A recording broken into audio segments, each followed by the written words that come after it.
जय माता दी। आज हम के कलकत्ता में माँ दक्षिणेश्वरी जी काली माँ के दर्शन कर आए बनी। बहुत ही अच्छा लगल दर्शन करके माँ के।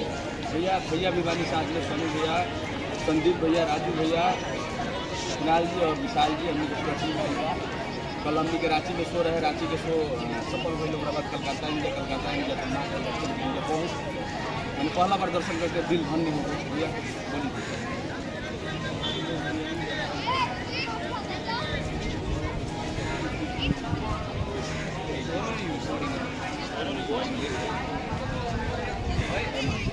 जय माता।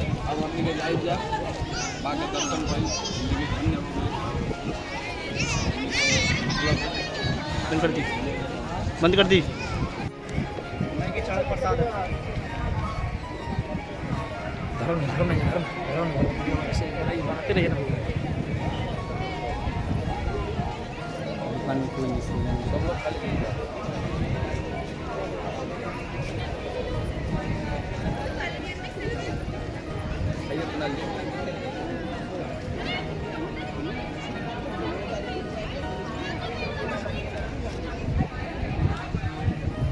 आप खाइए भैया, खाए आप खाए आइए आप। पीछे वाला बंद हो। बहुत ही अच्छा माँ के धाम बा, माँ दक्षिणेश्वरी काली मंदिर। हम तो नाम ही सुन ले रहनी माँ के, लेकिन अपना भैया और पूरा टीम के साथ आके दर्शन करके माँ के सच में लागत है कि मैंने जीवन धन्य हो गई। बहुत आत्मा बहुत खुश बा, दिल खुश बा कि आज माँ दक्षिणेश्वरी जी के दर्शन भइल। देखी माँ के मंदिर आप सबके दिख रहा बा ना, सबसे ऊंचा माँ के मंदिर बा।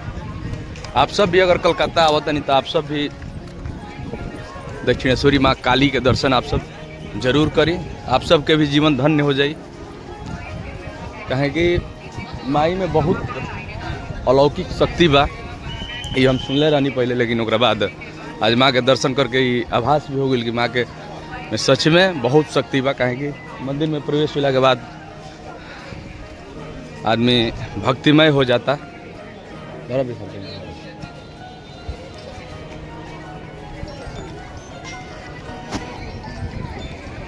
और ये है संदीप भैया, भैया प्रमोद प्रेम यादव जी और हमनी के परम मित्र अपनी कलकत्ता में। अगर भैया के एंट्री वाला तो सबसे पहले संदीप भैया के भैया खोजे बहुत ही प्यारे सदस्य।